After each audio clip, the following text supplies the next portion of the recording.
말은 맞아요. 말하자면 자녀들을 우리가 교육할 때 제일 하기 쉬운 말이 뭐겠어요? 내 경험을 얘기하는 것밖에 더 있겠어요? 지식도 물론 있겠지만, 그러니까 내가 너만 할 때는 이런 얘기를 이제 많이 하거든요. 그럼 자녀들은 그런 얘기를 참 듣기 싫어해요. 듣기 싫어하면서 자라놓고 자기가 장가가가지고 이제 애들 놓고 나면 애들한테 하는 얘기가 할아버지한테서 배웠던 그 방법으로 또 그대로 얘기해요. 내가 젊을 너만 할 때는 어쨌단다. 이러거든요. 근데 이제 이것이 통할 때가 있었어요. 통할 때가. 언제냐 하면 이것도 또 여러분들이 잘 이해를 못 하시겠지만은 농경사회 때예요. 농경사회.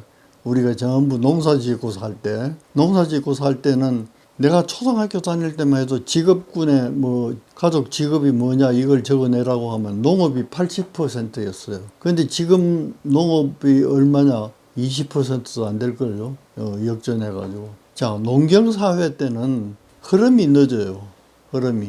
작년 여름이나 금년 여름이나 작년 겨울이나 금년 겨울이나 크게 변화가 없어요. 그게. 그러니까 과거의 경험을 토대로 해서 미래의 겨울을 준비해도 크게 틀리지 않거든요. 그러니까 이제 부모들이 겨울에는 이래야 된단다. 또 내가 자랄 때는 이랬단다. 이 말을 하신 거예요. 그러나 그것도 자주 하니까 이제 자녀들이 이제 듣기 싫어했지만 지금은 그 얘기를 해가지고 알아들을 사람이 아무도 없어요. 그 이유는 뭐냐면은 우리의 사회적인 변동이 너무 급속하게 바뀐다는 거예요.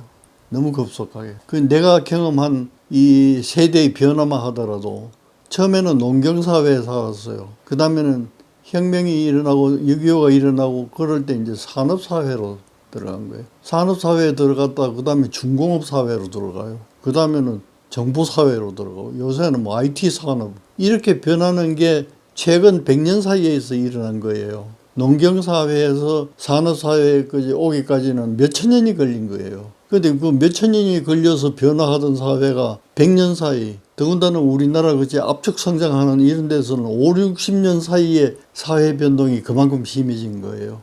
그만큼 심해지니까 앞에 있었던 것을 여러분들이 이해할 수가 없는 거예요. 그러니까 아버지 말씀이 이해가 안 되는 이유가 거기에 있고 할아버지 얘기는 더군다나 이해가 안 되는 거예요. 그것은 오로지 사회 변동의 속도가 내가 따라갈 수 없을 만큼 빠르게 지내갔다. 이것 때문에 그런 거예요.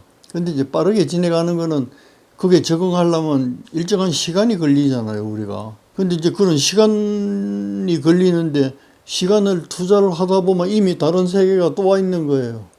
그러니까 따라가기가 이게 너무 힘든 거예요. 이제 이런 단점도 있지만은 청년 여러분들이 관심 있게 본다면 그런 변화가 기회라는 걸 아셔야 돼요. 전에는 없었던 게 있잖아요. 내가 생각도 못했던 게 있잖아요. 부모 세대나 할아버지 세대에서는 꿈도 못 꾸던 게 있잖아요. 그걸 내가 할 수 있잖아요. 그게 장점이에요. 그러니까 어떻게 이 지나간 사회 변동의 그 궤적을 내가 잘 포착하고 활용하는가. 이게 가장 핵심적인 얘기가 될 것 같고 그렇게 하자면 준비가 돼 있어야 돼. 어떤 사회적인 변동이 있더라도 그게 내가 적응할 수 있는 빠른 준비가 돼 있다면 그 사람은 내가 중학교 때 영어를 뭐 1, 2, 3과 정도 배우고 넘어갔다는 그거하고는 다르잖아요. 그런 게 여러분들한테는 장점으로 비춰질 수가 있는 거예요. 나는 큰 차이가 있다고 생각을 해요. 두 가지 점에서 하나는 사고 체계가 이게 바뀌어지는 거예요. 생각의 체계가 사람이라는 것은 누구나 이제 생각이 발달하면 자기가 선호하는 생각이 있고 또 자기 주장을 나타내는 생각이 있고 근데 옛날은 이 생각이라는 게 단순했어요. 그건 무슨 뜻이냐면 우리의 과거는 조선 왕조잖아요. 조선 왕조가 추구하는 사회적인 가치는 유교예요. 논어, 예법 이런 거거든요. 그러니까 단순해요. 그것만 익히면 되는 거예요. 그것만 익히고 그거에 따르면 좋은 사람인 거예요. 거기에서 벗어나면 일탈된 사람이 아주 수직적이에요. 그러나 요즘 나한테 비하면 이제 손자 세대들은 그게 없는 거예요.